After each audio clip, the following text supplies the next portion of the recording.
BLUELOCK's characters all possess unique weapons and playstyles specific to each player. But what is each player truly able to do with the weapons in their arsenal? Well, that's what I'll be going over in today's video in this series called BLUELOCK Arsenal. For this video, I'm going to be covering Ikki Niko, his playstyle, and the weapons in his arsenal. Now, with May being Arsenal month, I decided to go through the top 4 characters who were most requested for their own arsenal video, and Niko was the next most requested character, so here's his video. Before I begin though, spoilers for the BLUELOCK manga up to the latest chapter, so if you aren't caught up to that point in the manga, click off this video right now because there will be spoilers. Now to begin, the first thing that we need to address is Niko's playstyle, that being the ball-winning center back. A ball-winning defender typically relies on their intelligence as opposed to their brawn. Where a stopper seeks to be involved in duels, a ball-winning defender will attempt to eliminate the need for such situations by stopping the ball at its source. That means reading the game well to make interceptions. Niko's vision and his ability to read the entire state of the field makes him a very formidable defender. He can take in most parameters of the field as well as factors like the style of pass and off-the-ball movements of other players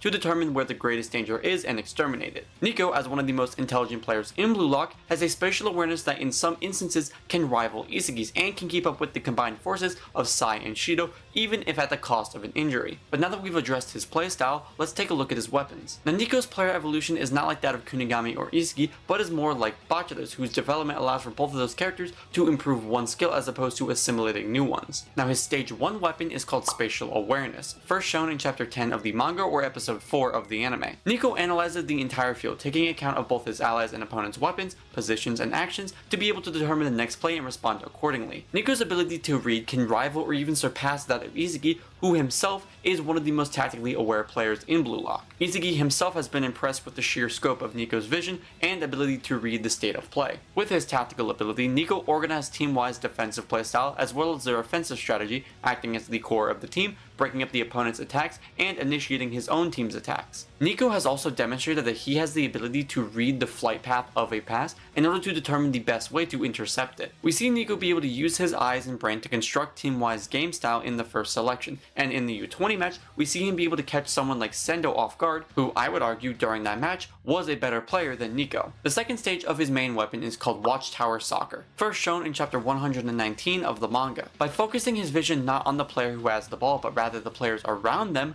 Niko is able to act as a watchtower in the defensive line, determining the most dangerous threat to his team's goal and likely the path that they will take. And after determining what path they're going to take, he can move in to exterminate the threat. With this style of defending, Niko has managed to overcome the assault of Sai Itoshi, intercepting his pass twice, first to Sendo and second to Shido, something that nobody else but Rin has been able to do. This second stage of Watchtower Soccer is, in my opinion, what led Niko to develop metavision. For metavision to work, you need to rotate your head while using your peripheral vision to input as much data as possible, minimizing your blind spot. But that's only the case for someone who's playing in the forward position or the midfielder position. With Niko being a defender, all the info he needs to input is directly in front of him, limiting the requirement of peripheral input and head rotation. This, unironically, is also what limits his metavision now, as he's conditioned to not rotate his head, which causes him to input less information than someone like Isagi would. And the final stage of his weapon, like I just mentioned previously, is metavision, first shown in chapter 217 of the manga. Using his eyes to constantly take in information from his central and peripheral vision, Niko constantly collects data on every play that they make, and the positions on the field. During the NEL match against Bayern München,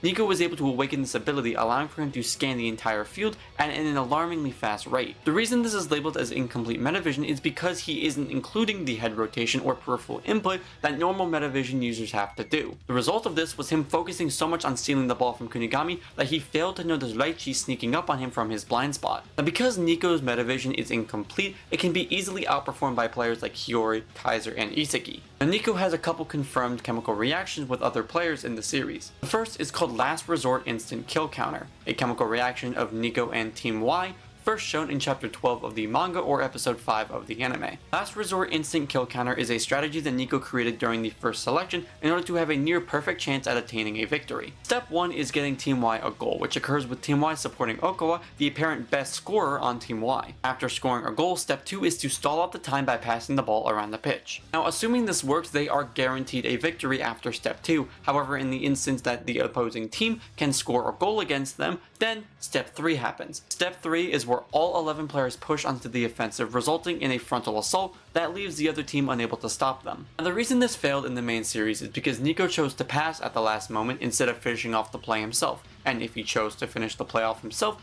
he would have won the game for Team Y over Team Z. However, because he chose to pass, that gave Isagi enough time to intercept Niko's pass due to him being able to process the plan that they had concocted when running back to defend. The next chemical reaction actually takes place outside of the main series, and that chemical reaction is called Big Soccer Data, a chemical reaction between Niko, Haragi, and Zantetsu, first shown in chapter 20 of the episode Nagi's side story. This chemical reaction was created by Haragi, where Niko, Zantetsu, and Haragi all broke down the playstyles and personalities of their opponents to create countermeasures in order to stop the opponents from having their ideal result. An example of this chemical reaction in play is where Zantetsu and Niko pressured Chigiri in order to eliminate the possibility of a speed battle, allowing for Haragi to pick up the loose ball. The last chemical reaction is called Predator Empire, a combination of Niko and the Uber's team, first shown in chapter 227 of the manga. Predator Empire is a result of Barū breaking free from the traditional attacking pattern that Snuffy presented him with, where he utilizes the weapons of other players such as Lorenzo, Niko, and Aiku to allow for him to score a goal. In this chemical reaction, Niko has been shown to be used to snatch up loose balls or receive passes, using his metavision to move the ball downfield. We also see this combination be used against Manshan City, which nearly led to Barū scoring the winning goal, if not for Chigiri's speed intercepting his shot. And with that, those were all of the weapons and abilities in Ikki Niko's arsenal as of right now in the story. I hope you guys did enjoy this video and are enjoying Arsenal Month. And the next video to come out will be a Yuki Arsenal video, followed by an Oliver Aiku Arsenal video. So I hope you guys are very excited for both of those videos to come out. For the question of the video, where do you think Niko ranks in terms of vision? Leave me your thoughts down below in the comments. And like always, thank you all for watching, like and subscribe for more content just like this.